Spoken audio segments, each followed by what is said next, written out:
Welcome back to Babes in Bookland, your women's memoir podcast. I'm your host, Alex Franca, and author Danilyn Rutherford is here to discuss her memoir, Beautiful Mystery: Living in a Worldless World.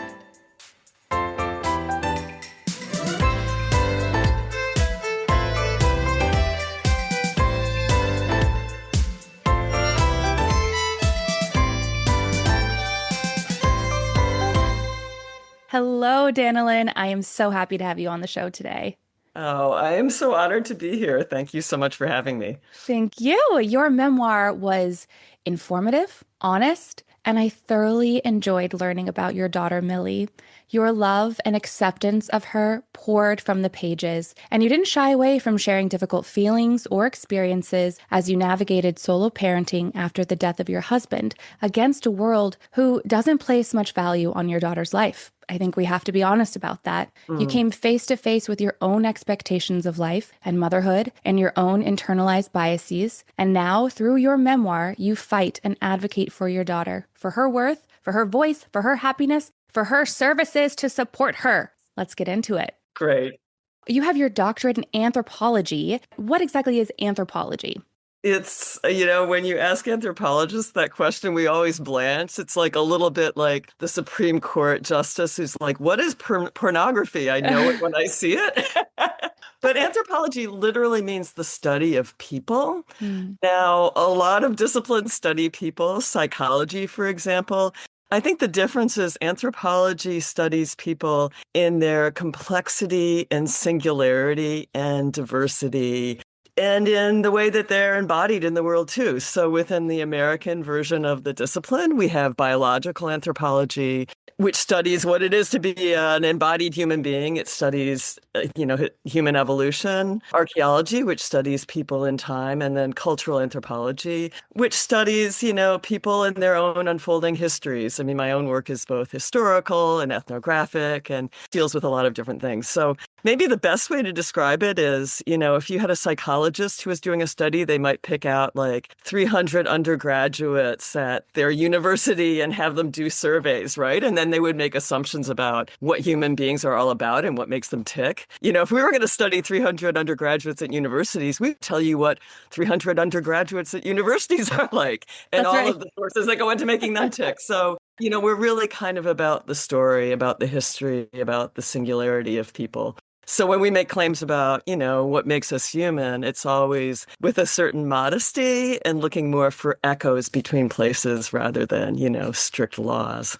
So Yeah. that's that's the wrap I prepared for today. It might be different on a different day, like I said. I loved it. What got you interested in this field? An accident, totally by accident. I mean, I think, when you think about how you end up doing something, it's always easy to make up a story. So it's like, yeah, when I was 5, my goal in life was to write novels from the perspective of my cat. And the other thing I like to do was look at atlases and chart sea routes to any part of the world. But yeah, then I was interested in science. I was just kind of interested in everything. I studied both biology and history as an undergraduate, but I also took some time off. I just had this adventurous streak and, rode my bike through Europe, ended up staying in France, being a nanny for a family in Paris. After I finished school, I knew I just wanted to live outside the US again. And so I went to Central Java and taught English for 2 years. Came back, worked for a little nonprofit that made small grants, but kind of wanted to get back to Indonesia. Loved living with people, loved learning about their lives. And that seemed like, a way to do it was to go to graduate school. And I only applied to one anthropology program at Cornell because there were people there who knew a lot about Indonesia, which is where I wanted to go. And Wow. just kind of like stumbled into anthropology. I had never taken any anthropology when I started my PhD. hmm Yeah, so the irony is, I kind of have ended up an anthropologist, Well, Danilyn, I would read that memoir as well. So, just putting that out there. Yeah. That's incredible. Yeah. It seems like you were just led by love and by your passions, and you gave yourself permission to trust that life will will, Yeah. will work out a certain way, whatever that way is. Yeah. It's kind of generational. I mean, I was kind of like the wannabe hippie generation, and I had this real kind of idea that life is about adventure. It's not about career or profession, so I just really ended up kind of following my passions, right? Yeah. And And I think that's often how things unfold. As much as you think you're going to have a really specific kind of route through life, it often doesn't work out that way. So, in a sense, accepting invitations, embracing what comes your way is often the best way to kind of find your way in life, I think. Yeah, life is what happens when you're busy making other plans. Yeah. Let's talk about sitting down and realizing that you wanted to write this memoir, Beautiful Mystery, about your daughter. Yeah. So I kind of had this idea I wanted to write about Millie when she was little and first kind of going into early intervention and doing therapy. And I was just kind of coming to terms with the fact that, she wasn't like hitting milestones. And just to back up, I was a reluctant mother, Mm. with my husband, Craig. I'm like, okay, I'll have kids. He loved kids. He really wanted kids. I'll have kids. You have to do half the work, Uh-huh. And then the Yeah. other side is like, I don't really know how this is not going to come naturally to me. I have to buy the guidebook. So I had like the what to expect books Hmm. on my shelf. And it's like, I thought, oh, I'll write a book called What Not to Expect, But then I kind of put away that idea. And it wasn't until I moved to Santa Cruz that I really started writing about Millie. And I joined a writing practice class with a teacher, Laura Davis. She's a student of Natalie Goldberg, who wrote this book, Writing Down the Bones. And writing practice is great because it's basically you have a prompt. The rules are you just have to keep writing. First thought, best thought, be concrete, be specific. Hmm. So I started doing these classes and just generating a lot of material about Millie and my life with her. And then she started sneaking into academic papers I was writing, and even when she was tiny, I would teach theory courses and I couldn't help but talk about my daughter because it's like, Yeah. I'm teaching all this stuff about what it is to be a human being. And then I'm like, well, and then there's Millie, so I couldn't help but want to talk about her. And so I had a set of essays. I had some more memoiristic writing, and I had just finished my third academic book. And I'm like, yeah, I just want to try to turn this into a book. So I didn't really know what kind of book it was. Hmm. At first, I thought it was an academic book with some personal writing woven through it. And then I thought it was a memoir with some academic thinking woven through it. It really kind of was a process figuring out that it was going to be the book it is, which is somewhere in the blur between those two things. Yeah, I would agree. I would say it's a memoir with some academic writing, but you make it accessible, which I appreciate because I am not an anthropologist, but you lay it out so smoothly. Here's what the history of this is. Here's what we need to be doing better. And here's why it Yeah, matters, because here's my daughter. exactly. And that was hard work. Yeah. It's not easy for academics to write in ways that are accessible. We're really not taught to do it. So, Well, you did it. So that's good for yeah, you. Good yeah, for you. yeah. Okay, so you went to this writing practice. Did Mhm. you have any rituals that you discovered? Were there Yeah. anything, ways that you were able to sort of switch your brain into a different mode? Yeah, I mean, writing practice is great. It is a ritual in and of itself, because you have really strict boundaries about it, and you're also doing it with other people. So it's the way it works is everyone writes to a prompt for like 10 or 15 minutes, and then you read aloud what you wrote. Mm, And in those classes, the only thing that you're allowed to say is thank you, right? It's not about being evaluated. It's just about the process of writing, which I yeah. think for me is just really important. Now, later I joined a feedback class where people were very much allowed to say this other than thank you. But yeah, I think the ritual for me is I really had to set aside, times in the day. Like, I'm a really early riser. I'm very athletic. I get up, I work out every morning. I'm pretty disciplined. And then it's just like that first hour at the computer. Hmm. I'd be working on my own stuff. And then weekends, right? I work for a foundation now. Most of my career was as a professor, but now I have what's much more of a day job. So I have weekends a little bit more free. And that would just be my time, and just learning to really take pleasure in it, Hmm. was great. Also just writing with other people, for my feedback class, it was like 1,600 words a week. So it's like I always knew I was going to write 1,600 words, going to make it as good as I possibly could to share with my classmates. And that really, I think, was an important part of the ritual. And then moving away from the place where you do your regular work. I mean, I'm just on my computer all day. That's pretty much my job. I'm writing all day. I write emails, I write reports, I write all sorts of stuff. Yeah. That was also part of the ritual. And I guess the other thing to say is just how you write. Now, until recently, anything that I was going to write that was going to be sort of like a memoir or a form of of writing where I really cared about how it came out, I would write by hand, and Wow. yeah, that most of my career I've done that. I've only recently transitioned to writing kind of first drafts of essays and stuff on the computer, which is making my life a lot easier. Mm. It got to a point where And I less couldn't read my own crampy. writing, Yeah. so I couldn't do it. Yeah. But yeah, I think that handwriting, that sort of embodied side of writing historically has been an important part of my practice, my ritual. Are you able to slow your brain down? Because I feel like that's my problem when I handwrite. I just feel like my brain was either moving too fast or my hand would start cramping and then I couldn't understand what I was Yeah. writing. Yeah, yeah, yeah. It totally got that way. I think the problem for me, and again, this is like this weird generational thing. Like I wrote papers on a electric typewriter, and that was like a big Uh-huh. technology. Right.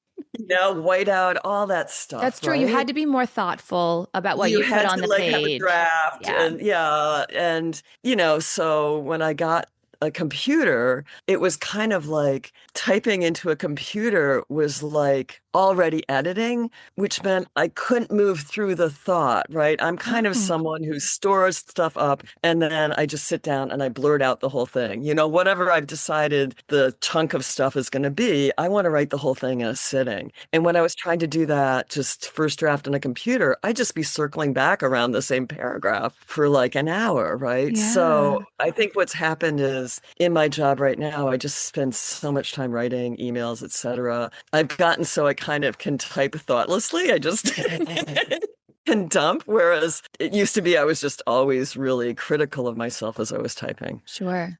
This will all be gone very soon. It'll be like, it's like someone talking about back when we had quills, we had to spend a lot of time sharpening them and finding the right size feather, But I think it's right? so great It's for like, you to know if someone out there is trying to write their memoir, trying to write anything. Okay, if typing on a computer isn't working for you, sit down, try to write it out by hand. Maybe that will yeah. unlock something differently. Yeah, yeah, that's absolutely true, and I mean for me in college, like sometimes I would really have trouble getting started, not quite writing block, but writing anxiety. Yeah. And it's like, no, I just have to be wandering around campus, I'm walking to the library, and then some words will come into my head. I would just sit down on a bench and then just write a draft of a paper. It's Yeah. like pencil and paper were really kind of helpful in that way, that I Yeah. think sitting at a computer or a typewriter just felt too formal. Right. Maybe there's too much pressure. Yeah, exactly. Part of writing is also living, Yeah. experiencing, working through thoughts. But then for me, I always have to have my phone or a piece of paper nearby, but my phone, Yeah. and I'll send myself Yeah. text messages. That's my pencil and paper. You should read this Yeah, text yeah, message that I yeah. did myself, Danilyn. It is bizarre. Sometimes I'm No, like, that's hilarious. what was I thinking? Who knows? Who cares? It's fine. No, that's kind of been my bridge. I like started using notes. I'm like, okay, this is hard to do, so you can't edit. Yeah, exactly. Exactly. Also, talk to text has become a good friend because then I really can just Oh word my vomit. God. Oh boy, Yeah. wow. That sounds dangerous for me. I go on, as you've seen. Okay, so you talked about writing anxiety. Did you ever have any Yeah. moments of writer's block or not really? In this book, not really. I mean, there were moments of confusion, Mm, right? Unlike the other books I've written, I think I'm a fairly okay academic writer. Like I try to write quite clearly. And I've generally had a pretty good vision of what a book is. And my thinking is always like in circles, like each chapter is kind of its own little essay. hmm. And I mean, you've read Beautiful Mystery, and you've seen this. The middle chapters are kind of, that's my practice. It's like a little circle, a Yeah. little self-contained thing. But writing a story, oh my God, that's hard. Like something where each chapter is building on the other and seeing what's missing. So it wasn't so much a block. It was more like just moments of thrashing around trying to figure out how to do it. I mean, in the past, I did when I was trying to write my dissertation, I had like a year of writer's block where I just couldn't get started. I had too much to say, which made me feel like I didn't have enough to say. And it Mm, wasn't until I just thought of a good first sentence of a chapter that I was able to start. yeah. So I've experienced writer's block, but I think one of the beauties as you kind of spend more decades in doing this kind of work is you just get kind of shameless. It's Yeah. like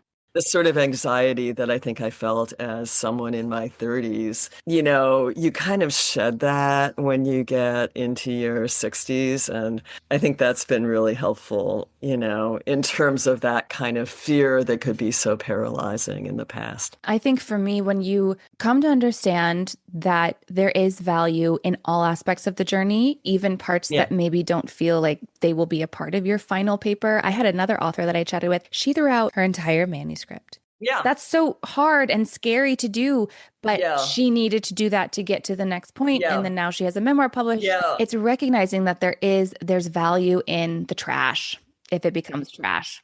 Absolutely. And that's really part of maturing as a writer. And it's also has to do with self-confidence. It's like, okay, I wrote some beautiful sentences, some beautiful paragraphs, and I'm going to say goodbye to them. But there are more beautiful sentences and paragraphs, maybe, where Yes, that came yes, from. That yes. kind of like faith in the future. Hmm. Again, it's just the more experience you have, the easier it is to do that, which is the best advice if people want to write is just start writing. Right. It's like Happy anything in writing is life. part of the process. Just start Yes. The writing. more Yeah. you do it, the more you grow comfortable with it, the more that you'll just start to criticize yourself less and let it Yeah. flow. Let it flow. Yeah. Exactly. Okay, so tell me about the moment when you finished your first draft. Did you celebrate? Well, this is a rough question because, it was like sort of cobbling things together.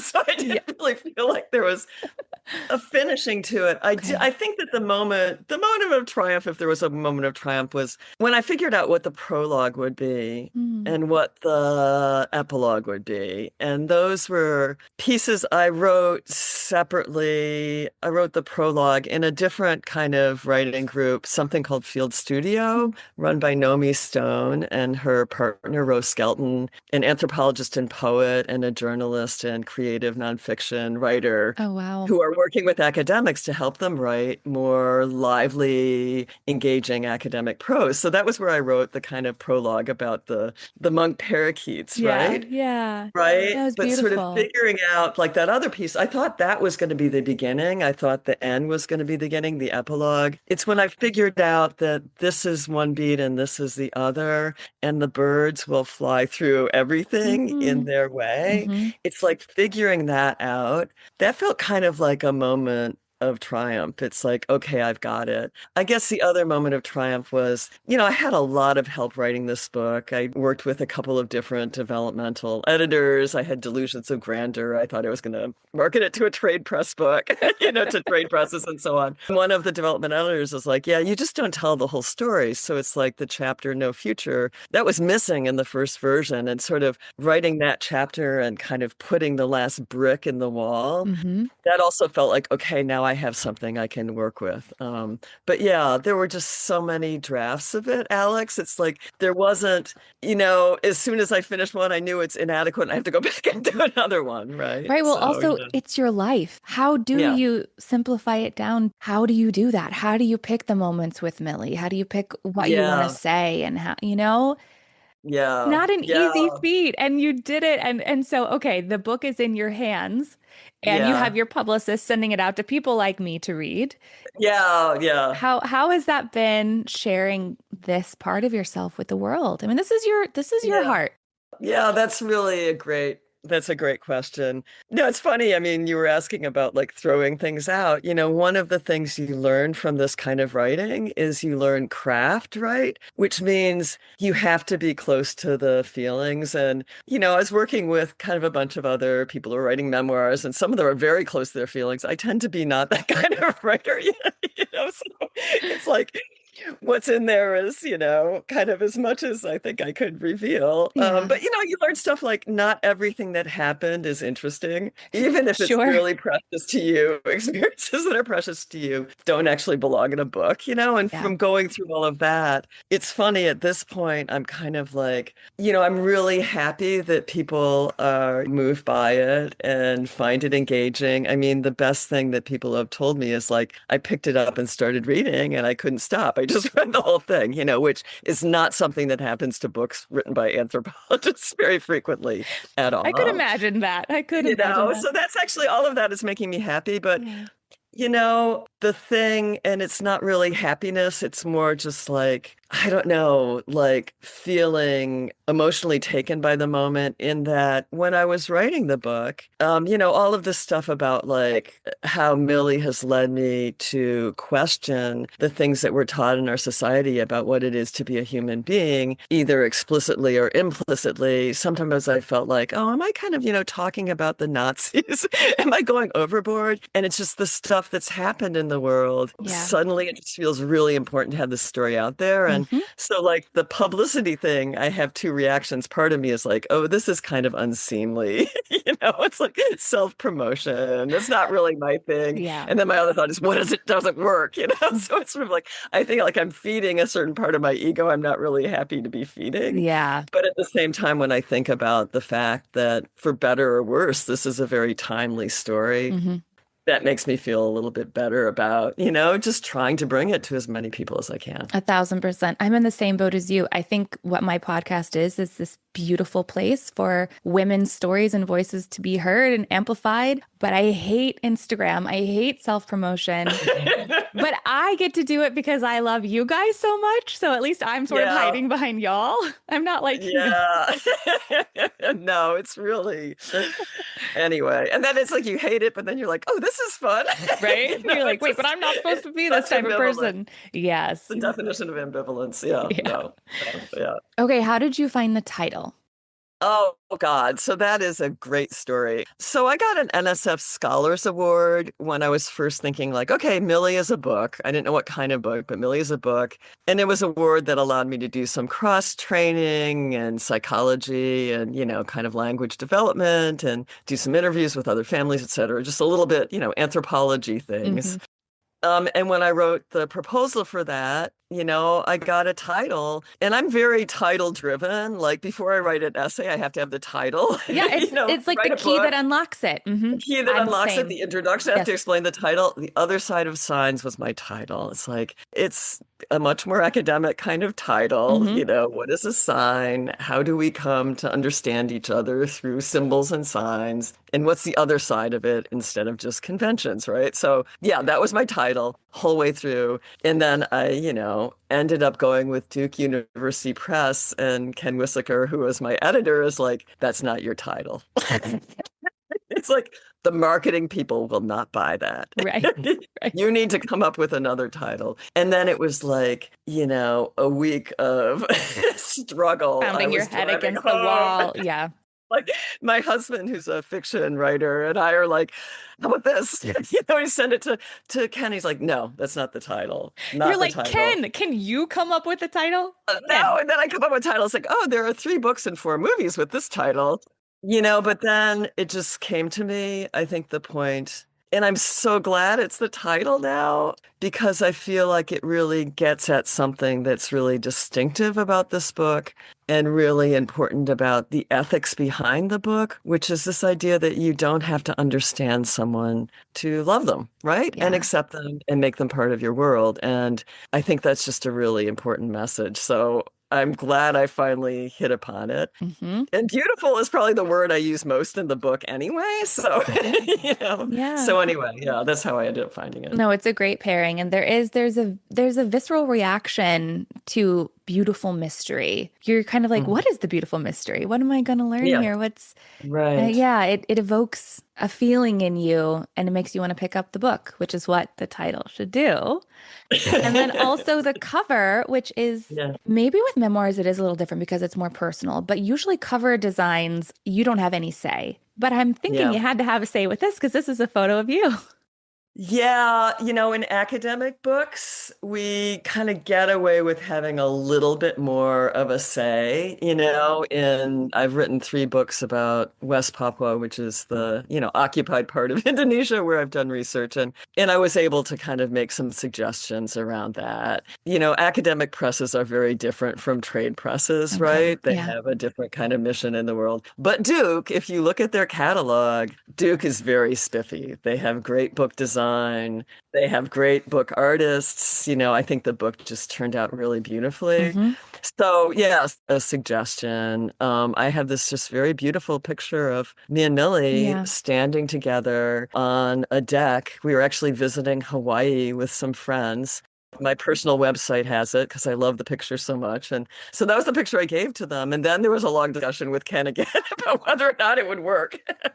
You know? But it's great though because your face is shadowed, and you can see Yeah. Millie. Yeah. Yeah, and that was it. It's just Millie is just luminous in this picture, and Hmm. she's just generally luminous. My daughter is really luminous. And And you can tell from your yeah, book. Yeah, she's yeah, a yeah, light. yeah. Hmm. Yeah, yeah. I was a little bit like the colors. I like this looks like an Easter egg. I was a little unsure about the colors, but they've grown on me. So, Yeah, no, it's all good. It really is. It's yeah, beautiful. Let's learn more about your light, Millie. Tell me about her coming into your world and yeah, then discovering that, like you said, she wasn't hitting her milestones and just that whole experience of yeah. recognizing that life was going to look a little differently than maybe you had expected it to look. Yeah. I mean, I guess one thing that's important is that Millie's my second child. My son Ralph was born while I was living in London and applying for academic jobs. And like I said, I was a reluctant mother. I'm like, okay, Craig, I'll do this. And I was bowled away by how into my baby I was. Mm, yep. It's like maybe it's not everybody's baby, but my baby I was really into. And I Yeah. was really into being his mom. And Ralph just had this personality like from the minute he was born. He was just clearly this person, right? Hmm. And I look at him today, he's still that person. It's just that sort of spark, right? So Millie, well, Ralph was born like when I was finishing my dissertation. Millie was born when I was finishing the draft of my first book. And it just I kind of noticed something from the very beginning, right? And I kind of write about this book, and some of it's a little bit like a little woo-woo. It's just the setting of how she was born. Hmm. And just my level of consciousness around her birth was just really different than with Ralph. And then bringing her home and just like that kind of spark, like that I saw in Ralph, like that kind of reaching out for the world, it was just really hard to connect with Millie. Hmm. So early on, I kind of had this weird feeling. And I was also like really chugging, like, okay, book done, coming up for my first review, very career driven, career anxious, all of that. Yeah. A little bit distracted. But then just when I would really look at her, it's kind of like, okay, well, she's not really making eye contact. Yeah. Should she be doing that? I mean, babies, typically developing babies, are incredible flirts, right? If you It's spent true. time on an airplane with a baby, they're flirts, right? Yeah. My daughter was just kind of self-contained. Hmm. Also, would just get upset for really mysterious reasons. Hmm. And like all of the things that you think of to do to calm a baby would not calm her. So I had all this stuff going on in my head, Yeah. and I write in the book about like reading the different milestones and like, okay, I'm going to try to get her to sit up on her own, you Right. know, and telling myself she was okay. Yeah. But then finally, she developed an eye turn. And I think Craig and I were each having our own sort of process, the same thoughts, and kind of came together and started sharing them and went to a pediatrician who was like, babies develop at different rates. Right. There's probably nothing wrong with her. Bring her back in a month. And by that point, it was just really clear, not just that her eye turn was getting worse, but that her muscle tone was ridiculously low. So it's not an accident. She wasn't rolling or sitting up. It's like she didn't have the muscle tone or muscle coordination to do all those things. Hmm. So that sort of started us down this road. And, again, I write about this scene in the book, like going to a neurologist and this sort of faith, like you just find the right expert and they tell you exactly what's going on with your kid. And Right. my life with Millie has been an education in the fact that no one knows exactly what's going on with my kid, Right. She's never right? been diagnosed with any specific Never been genetic condition. diagnosed Yeah. with anything. It was my 40th birthday. We're going to Wisconsin to see my parents. We go to the neurologist in the morning, and it's like he doesn't give us answers, but he definitely gives us the impression this is not just some passing thing, right? That Yeah.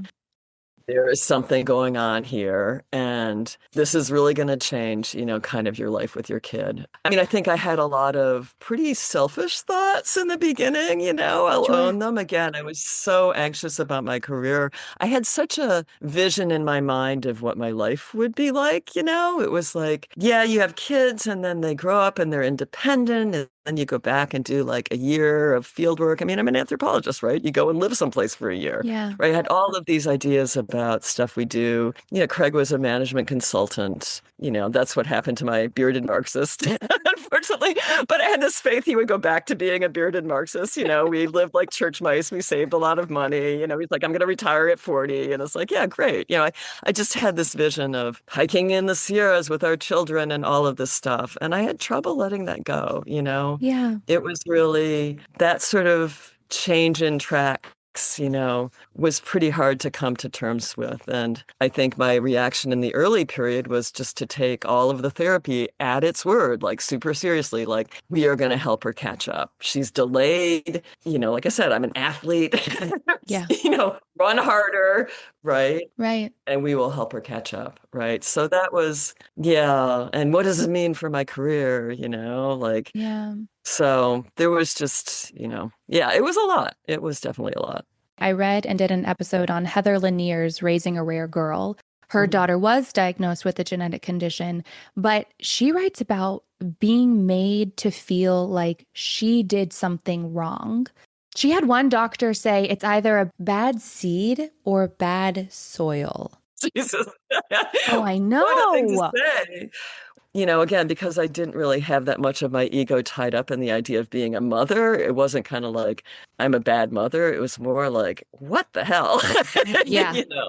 Like, how am I going to deal with this? What am I going to do? I mean, Yeah. fortunately, I'm making this sound really bad. I mean, during those early years, I also had like Craig beside me, and Yeah. he is a great dad and really kind of approached it like, okay, just need to find out everything we can. What Hmm. do we need to do? Very even keeled, loved his kids, would always love his kids. So I also felt like, okay, I have this partner, even if this is hard for me, it's not like I ever thought I was going to be the starlet of the mothers group anyway, you know. But yeah, it's Yeah. definitely a thing. And again, it has to do with your generation. I think my generation of moms, we were just moving into the moms raise super children kind of phase of the world, Hmm. Hmm. right? And my son's a fantastic human being, but this was an issue with him as well. It's like my kids Yeah. are their own people. They're not hothouse flowers. And so Yeah. relating to parents who are raising hothouse flowers has always been difficult for me. Yeah. Well, how was it navigating, juggling Millie's lack of diagnosis, but treatments Yeah. and therapies while also having a toddler? I mean, I've got a Yeah. 7 and a 3-year-old right now. Yeah. It's a lot.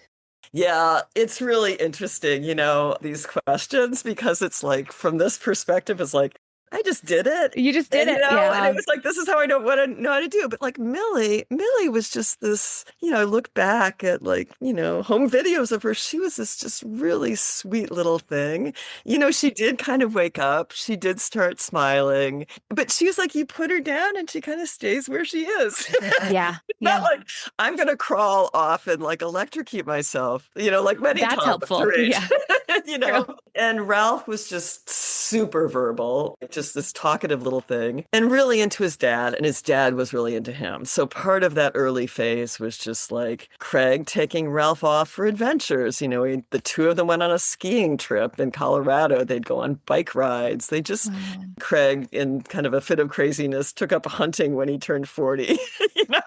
So it's like, That's a like a decision. vegan, right? So it's like you take Ralph off and they'd sneak away and carry her on dead birds. So it's Ralph had this other sort of world with his father. Hmm. So it's just a really different kind of thing, right? Like Millie's needs in some ways are really limiting for Hmm. families. Like you can't just get out of the house in 3 seconds. It's like not like everybody's walking, you just walk out the front door and down the stairs. It was like always an operation, Sure.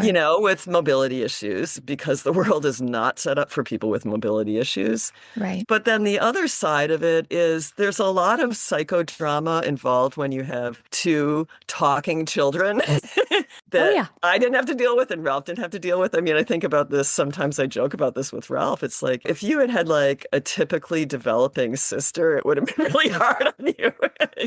It's like really good thing you had Millie. Yeah. Oh, yeah, yeah. Yeah.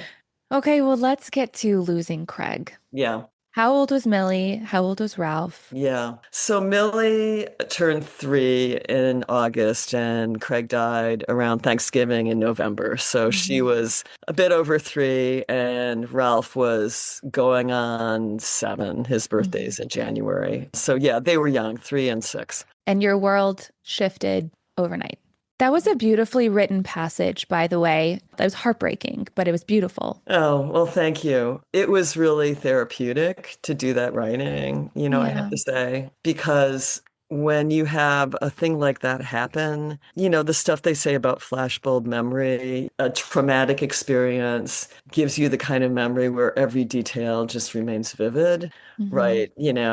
I'm carrying around like those moments in my life, and I will for the rest of my life. They're just incredibly vivid. And the feelings. I mean, there may be things in the details of what happened in the weeks afterwards, but I really, really remember kind of how I felt, right? And to be able to try to put that on paper without it being like maudlin, you know, Sure. Yeah, of right? Or course. sentimental, or just to actually really express what was going on. Yeah. That felt really good. I mean, I think in part, one of the feelings I had at the time was just, it was like, I mean, you're an actor, right? It was like stepping out of one script into another, you know, without any rehearsal. That's It's a like, great way to what? put it. It just, the world just completely changed, right? Yeah. And then being around people, I mean, two things, just the enormous generosity of people, right? Mm. If you haven't experienced something like this, you haven't experienced the full capacity of human beings, even ones who don't know each other that well or whose fates are not that tied up in one another, to just come forward and hold each other up. I mean, that was an amazing realization. Again, I'm not a super sentimental person. It's like I'm trying not to do like a Hallmark card, but I will never forget colleagues who called me up out of the blue that day, and were willing to sort of enter into this space with me. It was really incredible. The other side, though, was I felt like, kind of like with motherhood, like there's a script I'm supposed to be following, and that's not really, I can't really follow it. Like, I like the whole thing of, I think people expect me to burst into tears and run off into a dark room and stay there for the next 3 months. And it's like, that's not the way I responded. The way I responded was, what now? It was like, okay, in the absence of any guideposts, like, okay, I'll make a list. Surely there are some tasks that I can throw myself into. And that's kind of what I was doing. So it was a very weird period, you know? Yeah. And again, like I said, I think that there are scripts and maybe there are commonalities with the way that people deal with this kind of an event in their life. But one of my main feelings is like, I'm just not doing this right, right? Yeah. Which was very, yeah, balanced by, I'm so grateful for people who don't seem to care. They're still being really nice to me, you know? Yeah. We should all reflect on like what our expectations of grief are from ourselves, from the people around us. Like Yeah. why does it have to look any certain way? As Right. long as you actually are allowing yourself to grieve, because I think there is the flip side of that where Yes. do we Yes. even feel Yes. comfortable allowing ourselves to grieve? And you're Yes. a mother of two, a daughter who needed to stay consistent with a certain way that her life was going at this point. Yes. I mean, you did Yes. just have responsibilities. You weren't able to be Yeah. the wilting flower. Yeah. Yeah. And I did. I think I found my ways to do it. I mean, a couple of things were lessons to me that I've tried to carry forward when people around me have experienced this kind of loss. And one of them is I really wanted to talk about Craig. Mm. I really wanted to talk about him and, you know, continue to talk about him to his son, right? I just really wanted to share who he was, and that was really, really important to me. And I needed really time alone, right? So it's sort of like I cried, but I cried in the car by myself. Yeah. I also really needed to do stuff that was just being in the moment, being in the process. So, I took a watercolor class. I've done watercolor since I was a teenager, but really like prioritize threw myself into it. I went through all of our pictures. I did a bunch of like the domestic stuff that he did. He was like this incredible partner. He made most of the money. He cooked, he shopped, he did the finances. It's like I was kind of ornamental, So I through my, well, what? Craig bought all of these albums and hadn't put pictures into them. I just put pictures in albums. I did a bunch Wow. of stuff like that. And then I was with my children doing domestic things. And that was also, it was elegaic in this kind of Mm. really, sort of moving way, right? So, yeah, my forms of grief were not maybe what people expected, but they were there. And then at the end of the year, I needed to go into therapy because Yeah. the other side of it. And I think that's something that's really, beautiful in Joan Didion's book about losing, her Ugh, husband and then her the year of daughter. magical thinking. Yeah. Yeah, it's just like you really think the person is going to come back. And that's, Yeah. the process is just unfolding. It's constantly learning that they're not coming back. Mm. Um, yeah. Sorry, I didn't mean to be, No, I mean these are the parts of the conversations that I love because this is the stuff that people can resonate with. They may not be able to resonate with your motherhood journey, but they can Yeah. still resonate with so many parts of your life. It was heartbreaking when you wrote about how it hurt you so much that your daughter wouldn't remember Craig. Yeah, yeah, absolutely. It's interesting. And, I think I captured this okay in the chapter on, Craig's death. It's like all of this stuff that was just completely surreal was happening. And I'm like with Ralph, and I'm worried Ralph witnessed his father dying. It's like I'm with my Yeah. kid, and thinking about him having a chance to say goodbye, all of that stuff. And then for Millie, Millie was just there with her caregiver, right? Yeah. And then realizing it's like, oh my God, Millie. I had not been thinking about her in the throes of it. And then I started thinking about her. And it's just really sad, It just Mhm. made me really sad. Like how, I can talk about Craig to Ralph and I have nonstop. He's 28. We still talk about his dad, but with Millie, how was I going to keep her dad alive? He was so important in her life, right? And so, yeah, that was probably the hardest part of the experience is just what does this mean for Millie? And it wasn't just an enormous part of it, which is how am I going to deal with this alone without Yeah. this really wise, giving, compassionate partner who's suddenly gone? It Yeah. was also like, how do I keep him alive for her? And it's like, will she miss him? Will I know? What will this mean for her? And Yeah. like I described, she stopped sleeping. She cried. She went through a period that was rough right after he died. I don't know what that had to do with, but I Sure. felt like maybe it was because he was gone. Maybe it was just because things were different and she had the sense of it. I don't know. Yeah. But yeah, I think about that a lot. My mom died in 2020, and she was one of the people in memory care who got COVID. She had a stroke. We don't know if it was connected to COVID or not, but yeah, that was when she passed away. And my mom was great with Millie. I mean, some of the babies I had to kill to make this into a book were discussions of my mom and my dad, right? And Mm. sort of her death just makes me really sad when I think about that in relationship to Millie, right? It's Yeah. like Millie has lost her grandmother and I can't really talk to her about her grandmother, I can't really share stories about it. Then you have to find other ways to keep people alive, I guess. Yeah. Let's get into life with Millie, you navigating forward, moving forward, and figuring out this new way of communicating or what Yeah. communication even means. Yeah. I mean, this is something, going back and thinking through that period, I just always assumed she would talk someday. We were all worried Sure. about her walking. It's like we just took for granted she would talk. And then time went on and she didn't. Hmm. Right. But then I think something I've written about academically, but I think I'm able to write about it in the way I do because I've experienced it myself. It's like having this strong longing to make a connection with your kids, right? Yeah. It's like this being who used to be in my body. I mean, I don't want to be like a biological determinist, but she used to be in my body and now she's Yeah. out here, but we have this bond, Yes. And her not making eye contact, it's still something. It's like you see her looking out of the corner of her eye at someone, you think she's looking at that person, but if you're that person, she's kind of looking at you, she's kind of not. She uses her peripheral vision, Hmm. right? Which makes it really hard to tell if she's paying attention or not.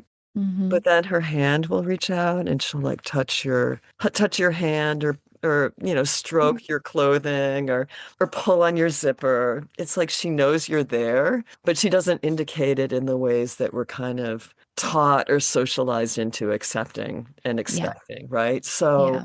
the moments of connection with her, you desire them, so you get curious and you seek them out. And then when Yeah. you find them and you have a moment when she is looking into your eyes and you're both laughing, it's like a drug.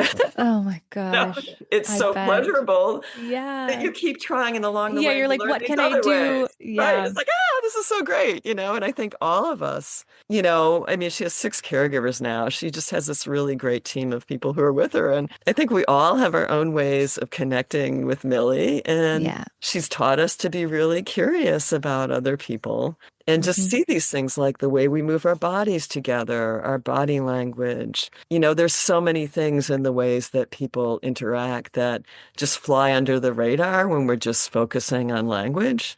Hmm. I think Millie is really kind of great in teaching us this. Yeah, and I mean, there's a point in the book. I talk a little bit about, what speech therapy was like for her. And I don't want to cast shade on any of the therapists who've worked with her. This is like super virtuous work, but, there are definitely models of special education, which are all about like, let's make disabled people as much like us as we possibly can. And Yeah. you kind of know where that comes from if you think about the history of eugenics and the way that disabled people have been treated who don't act like everybody else. So, you can see that. So a lot of it was like, okay, Millie, let's see if you can consistently make choices between two symbols, a preferred object, a dispreferred object. And it was completely random, and some Yeah. of the stuff they did was contingent on her having hand-eye coordination and regular vision, which she doesn't. There's just all sorts of Right. craziness. But finally, in her adulthood, we, met up with a speech therapist who was like, I'm just going to watch Millie and look at the way that she's kind of reaching out. And it's Yeah. like, wow, she's really creative. And I Hmm. love that. It's like instead of a flawed communicator, she's a creative communicator. Yeah. What a great idea. I also talk in the book about an important movement, among disabled people and their allies around discovering sort of, creative new sort of non-traditional modalities of communication. And for people who have motor issues, who have sensory issues, this is something controversial, and especially there's psychologists who've kind of made it their career to critique this kind of thing. There are others who are like doing research that's showing that it's valid, right? Hmm. People who might present like Millie, actually, if you can find the right modality, are totally capable of language and Hmm. of communicating and of writing poetry. I mean, there's a long list of people who have become writers by way of these sorts of new systems of communication. And one of the chapters is about exploring one of them with Millie, right? Yes. It's very important. And this is where mystery is really important because I think sometimes as a parent, you may feel this as a typical parent too. It's like everyone assumes you understand your children completely and you're like, hey, I'm just trying to get by. I don't know what the hell's going on. That's what like I loved about your book so much. We're all flawed communicators. When your friend sighs, you're like, "Are you mad at me or are you just disappointed that you didn't see a blue bird flying by?" Yeah, it's crazy. Yeah, But I think it's very important with people like Millie, for parents in particular who are given so much power over their lives, right. basically for all their lives. I'm her medical conservatorship. I had to do that so people at Medicaid will talk to me on the phone. It's like Hmm. very important for me to maintain the position that I am curious, doing my best to understand Millie and what she wants and what's in her best interest, but I ultimately cannot know the totality of that. And I hold open the possibility of revision and the possibility of other people understanding her better, right? So, Yeah. and I think that's important for all parents. There is an authority of parenthood that can actually be quite dangerous to people. So, especially to disabled people, Yeah. all right? Yeah.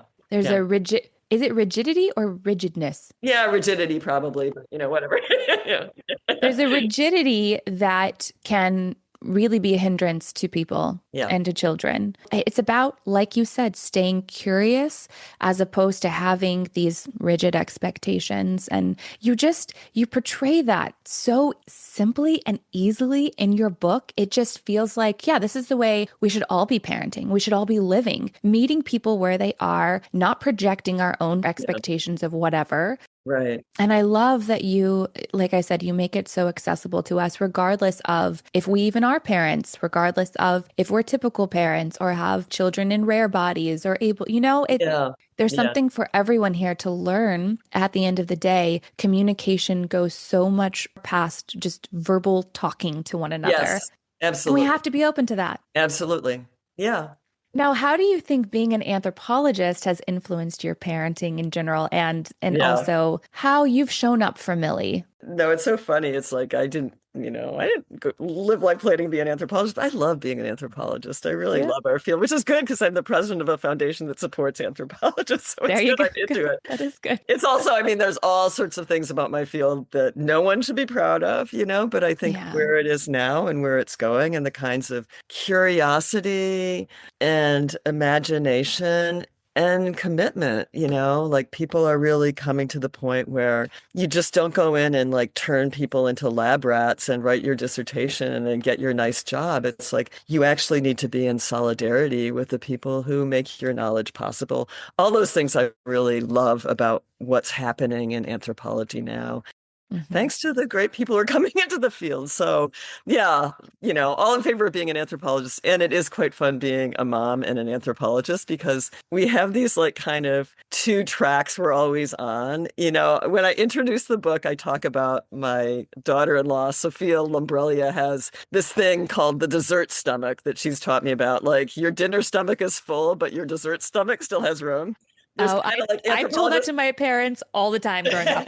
I called it a dessert capsule, so I'm right there with her. It's like cows, whatever. Yeah. Um, so it's like anthropologists have anthropology stomachs. It's like we can be in the midst of something that's very engaging personally. We're really immersed in it. And yet we also have this little like side of our brain that's like, oh, isn't this interesting? How does this compare with this? How's this like that? What's the Yeah. broader context? So a story that got cut out of the book was like when I was in London and, Ralph was a baby and I'm like, off in the pram. I got stopped by a reporter, with a camera crew on the BBC, and there's like, research just came out showing how much it costs to raise the average baby. What are your Oh comments on gosh. this? And I talked about capitalism, and I talked Hmm. about, the anxiety that, popular culture creates for parents. I just did this whole like kind of anthropology rap. And then I went off and bought a, baby monitor. Because you need one. Exactly. So it's like I think we're in situations thinking about them as situations at the same time and kind of toggling back and forth. And again, what I was just talking about is just an emerging idea of the ethics of the field is, yeah, you're toggling back and forth, but you also need to toggle back and recognize that these are real relationships, right? That have Hmm. obligations, right? So it's like you're immersed in the lives of the people who make your research possible. And that has lifelong effects, right? So, Yeah. yeah. So I think being an anthropologist is just like, it makes everything more fun, Alex. In It a sounds sense. like it. You did write in your book that your relationship and experience with Millie made you revisit or rethink the things Yeah. that the field of anthropology was trying to say was fact almost, maybe. Right, right, right. I mean, I could go incredibly nerdy on this, but I will try not to. One of the things I love about anthropology is like we're kind of taught to take nothing for granted. Mm. That's one of the sort of ethics of our field. Like I said, I was interested in everything. I was really interested in how did stuff get here? How does it work? So physics was my favorite class in high school. It's like Hmm. getting down to the roots of things, Yeah. and I studied at Cornell with a very brilliant, somewhat idiosyncratic teacher who was a big follower of the fancy French philosopher Jacques Derrida. I mean, if you ever want to hear people making fun of academic writing, they're always like trotting out Derrida, who I think is a great writer, by the way. I don't abide by any of that, but anyhow, yeah, Jim Siegel. Yeah, and so I knew nothing about anthropology. The first class I took with him had a requirement of reading knowledge of Malay, the colonial language of Indonesia. It was crazy. And then the next class I took with him was called Myth, Ritual, and Sign, and it was just reading a lot of foundational philosophy and social theory around how something like a human subject, a human orientation to the world becomes possible. Mm. a lot of that was kind of about how it becomes possible to have a convention. If you think about language, it's a series of conventions. Because of the particularities of where we're born and grown up and the experiences that we have, when I say tree, it calls to mind something in your mind, Yeah. right?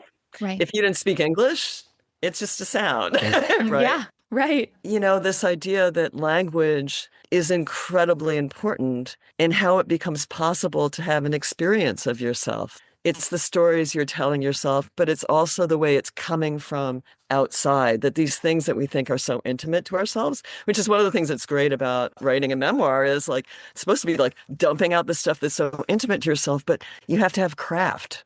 Right? Yeah. You have to use words. It's mediated. It's controlled by the genres of self-expression that will allow what you say to be recognizable to others, right? Mm. All of this stuff about language is so deeply seated within the way we think about what it is to be a human being.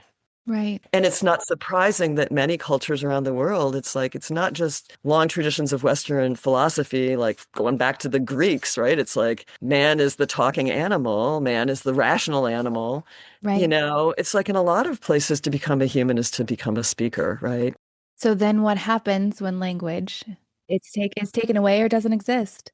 Well, there's actually a bunch of things prior to agreeing upon a convention that are happening all the time. And that's Yeah. actually, that chapter, it's critiquing myself. It's not necessarily like I'm turning away from everything I learned, because I think that was part of what I was learning from Jim, that there is something outside of language. It's hard to use language to talk about it. I think my book is a long effort to use language to talk about it. So it's like, in that sense, I'm kind of leaving it behind. But it's like, first of all, the idea that there is another in front of you, right? The possibility that you could even share an experience with someone else. Like, how does that become possible? And Hmm. what are all of the embodied ways in which it becomes possible to share experience prior to actually using words? Yeah. I just think that's really interesting, and I think it's also just really important because on the one hand, it seems really innocent. Oh, yeah, of course, humans use language. At the same time, it's been used as a way of excluding people from, the basic, privileges and duties that come with being a member of the species, right? It's like, and Yeah. this is the dark history of anthropology. Anthropology, what makes us human? Well, a lot of time was spent by early anthropologists, looking at certain people and saying, no, those guys are not human. They're Right. not, right? Or all of our political systems. You look at the people who created democracy totally worth defending in these times. But if you look back at these 18th century thinkers, it was like, yeah, rational, critical debate. And they meant like getting the men together in their coffee houses, smoking their cigars. It's like the people who are capable of talking rationally didn't include women, didn't include Black people, didn't include Indigenous people, That's right. and really didn't include disabled people. So, yeah, so there's that whole side of like language. I guess the other thing I'd say that isn't in the book is, and I'm kind of, jumping around a little bit, but someone whose work I really love is the historian Dagmar Herzog, who writes about Germany. And she has a few really beautiful recent books out. One of them is called The Question of Unworthy Life, and it's about the euthanasia killings in Germany. It's like people don't necessarily widely know this, but the T4 program, which basically killed people like my daughter, that was where they really got those gas chambers warmed up, right?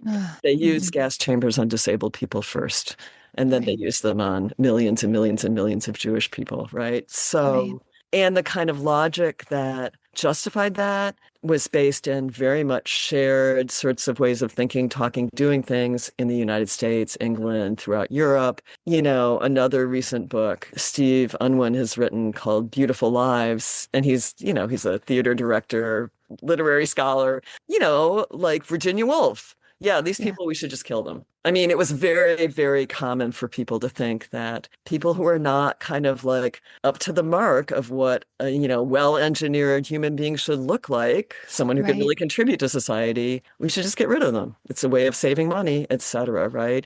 And Right. anthropology was part of that story. I mean, in America, we American anthropologists, there's a long history of like pat ourselves on the back. We had Franz Boas who like did studies to refute the eugenicists and the race scientists. And one of the things that came out of this is this idea of the psychic unity of mankind that, people may vary across the globe in terms of their physical appearance, but we all have the same brain, right? Yeah. And I think that created some problems, right? And you even see it in popular writings about eugenics in the US, where, there's a lovely book that's, on Carrie Buck, this woman who was sterilized with the approval of the Supreme Court. And the whole point of the book is to show that, oh, Carrie Buck was really of normal intelligence. She didn't deserve to be sterilized, which is assuming that people who were not deserved it, Deserved it. right? So Yeah. I think that anthropology needs to be able to grapple with these forms of difference that we've kind of like, oh, those things don't exist, right?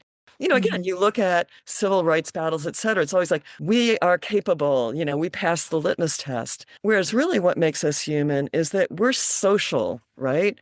We're Hmm. social, which means you can't like look at an individual human, like pluck any of us out of our social context, and we're completely non-functional, right? What makes us human is that we have a world that can support people like my daughter, right? My Yeah. daughter's like one of the Yeah. most human people out there, if that's the way you're thinking about what humanity is. So just really Sure. moving away from these ways of thinking about capacity, which I think for very good reasons, anthropologists embraced, but this is a really good moment to think about what quagmires have we stepped into by kind of Yeah. playing that game? What if we're human simply because we're here? Yeah. You know? Exactly. Oh gosh, Danilyn, I feel like I could talk to you forever. I don't want to take up too much more of your time because I Yeah. know that I kind of booked an hour of you. But Okay. this was a mic drop moment for me in your book, so I want to Yeah. read your words to you. You wrote, "Capitalism does such a poor job of valuing the work that really matters. Neoliberalism has ripped huge holes in the safety net and impoverished programs that remain. The savagery of the immigration system feeds the gig economy. Corporations profit from their employees' vulnerability. It's what keeps people on the job. Sexism mistakes labor for destiny and skill for instinct. Racism is the linchpin that holds the entire structure in place. Soon our computers will be writing our novels. They're already driving our cars. At least for now, care for my daughter and others like her is something only living, breathing humans can do." I do feel like your book also at its core is advocacy. And right Yeah. now we're in a very dark time. We have a president who just used the R word last week as an insult. I miss that, but there's so much to choose from. There's You so know? much to choose from. Exactly. Talk to me about your fight for our society to value Yeah. lives like your daughters and also support lives like your daughters. Well, part of the fight is to support the lives of the people who care for her. Yeah. And that's actually what I feel the most sort of fired up about because Millie's life is pretty wonderful right now. She's got a mom with a great job. We live in a great house. It's a great community, great caregivers. I have the resources. Like I said, we live like church mice. We save money. Craig took out an extra $1 million in life insurance. I've lived pretty frugally. We're Yeah. going to be okay, right? Yeah. But a lot of people like Millie are not going to be okay. And the people who care for her, who maybe have loved ones like Millie, are not going to be okay. I just feel like, I mean, like I said about publicity, it's kind of like, ooh, it's a little bit icky. Writing something this personal as an anthropologist, again, given the whiff of exploitation around the way we engage in our relationships, I mean, you got to be honest about it. It's like, Millie didn't ask me to write this book, and the book Sure. is not, I mean, it's about her, but it can't be about her. It's about her impact on me and people around her.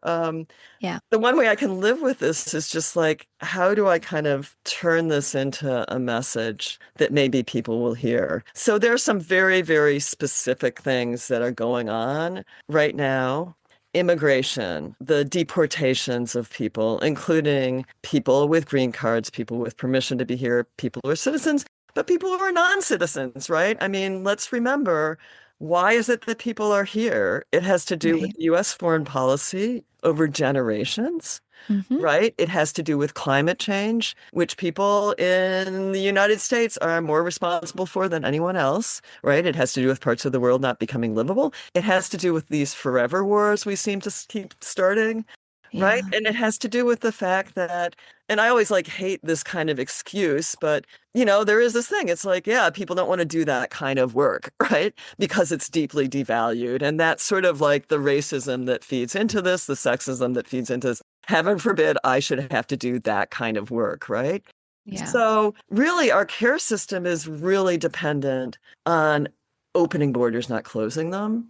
Right. Our population is aging worldwide. There are going to be more and more people who, if not exactly like Millie, are in the same camp who need people to care for them. Yeah. And like, what the hell are we doing keeping people out? It's crazy. And it also is just like a devaluation of things that are like the best in our species. There are lots of things in our species that are not admirable, Right. but our ability to reach across boundaries and touch one another and make each other's welfare our business, and just have the imagination to imagine what it is to be someone who's not yourself. It's like these are really important muscles for the species to continue to exercise. And Yeah. it just really bothers me that this is the case. So long-winded, the immigration things, and then the cuts to Medicaid. And if you talk to, people, who are supporters of the administration, and you have from time to time, right? It's like, yeah, but we're not talking about your daughter, because then,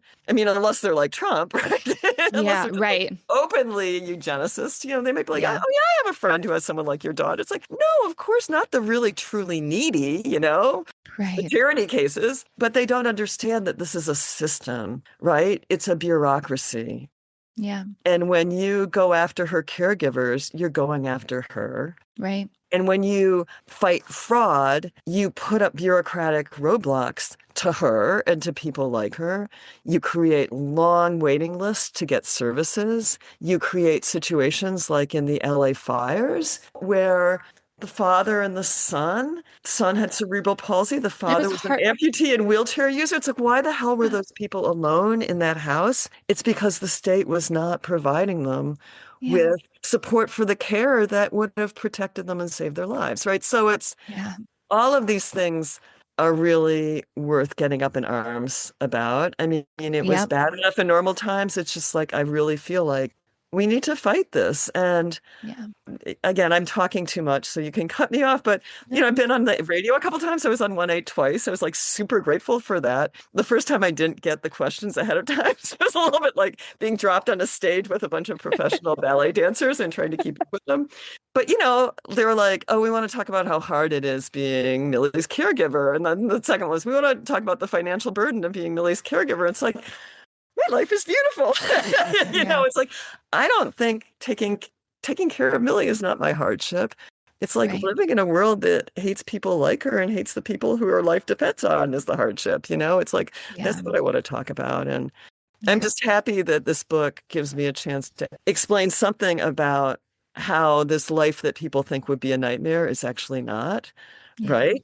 I'm happy to have that opportunity, but also to have this opportunity to just like say, and here are the conditions that make this possible, and here's Right. why they're impossible to achieve for a lot of people, and here's why they're incredibly fragile and now directly under threat. And I think that's exactly what you do.